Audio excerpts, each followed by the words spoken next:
Assalamualaikum warahmatullahi wabarakatuh.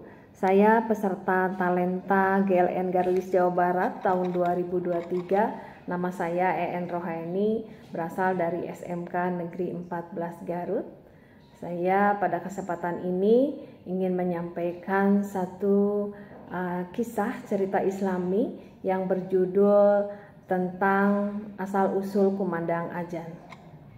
Seiring berjalannya waktu, pemeluk Islam dari hari ke hari berkat perjuangan yang telah dilalui oleh Nabi besar Muhammad SAW, semakin hari semakin banyak. Hal ini juga terjadi di satu tempat ke tempat yang lain. Begitupun juga di Madinah sebagai pusat penyebaran Islam pada awal-awalnya.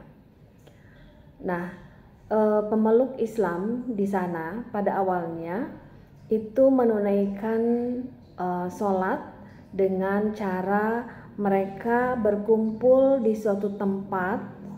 Kemudian setelah banyak berkumpul, lalu mereka melakukan sholat secara berjamaah.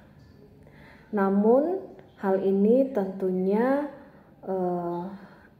agak sulit dilakukan secara konsisten dan berkelanjutan karena kesibukan yang dialami oleh masing-masing pemeluk Islam itu menyebabkan mereka tidak dapat berkumpul pada satu tempat.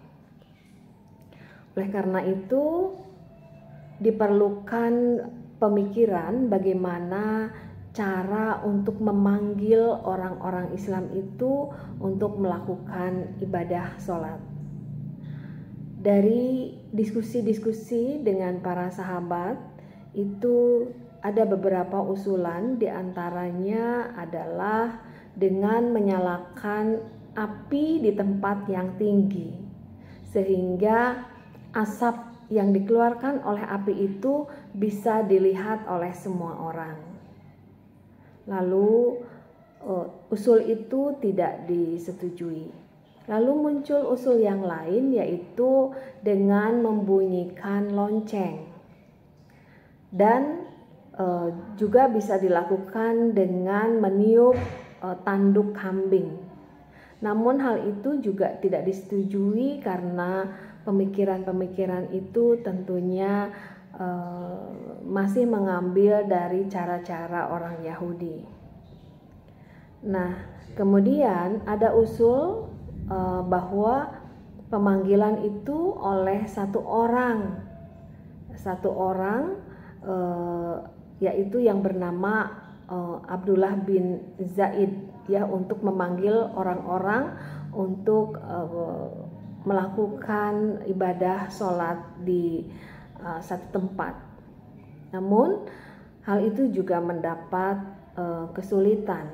Nah, kemudian pada saat yang sama ketika memikirkan bagaimana cara-cara memanggil orang-orang Islam itu untuk beribadah, pada suatu malam sebagaimana diceritakan oleh Abu Daud, ya, Abdullah bin Zaid pada suatu malam ternyata dia bermimpi. Dalam mimpinya itu dia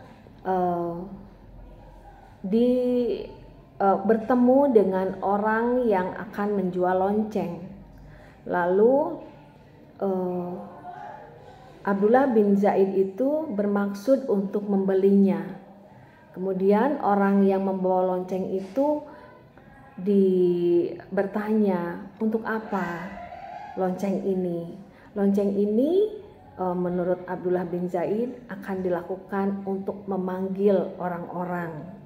Nah, kalau memang misalnya untuk memanggil orang-orang untuk beribadah, menurut orang itu, lalu orang itu mencontohkan bagaimana cara memanggil orang-orang itu untuk beribadah dengan dia melantunkan lafaz, yaitu Allahu Akbar, Allahu Akbar, Allahu Akbar, Allahu Akbar. Itu seperti itu. Lalu hal itu setelah dia bangun pagi harinya, dia langsung menemui Nabi. Kemudian diceritakanlah mimpinya itu kepada Nabi, dan Nabi menyatakan bahwa itu adalah mimpi yang nyata, gitu ya. Nah, setelah itu tidak lama kemudian Nabi kemudian menyuruh Bilal untuk meniru lafaz azan kepada Bilal, karena Bilal memiliki suara yang nyaring, keras dan lantang. Akhirnya setelah dilakukan kumandang itu, kemudian Umar pun menceritakan hal yang sama karena dia juga bermimpi hal yang sama. Oleh karena itu, akhirnya dibakukanlah cara bagaimana memanggil orang-orang Islam itu untuk melakukan ibadah dengan cara mengumandangkan azan. Demikian cerita Islami tentang asal-usul kumandang azan. Semoga menambah wawasan dan bermanfaat untuk kita semua, dan tentunya menambah keimanan kepada Allah Subhanahu wa taala. Terima kasih. Assalamualaikum warahmatullahi wabarakatuh.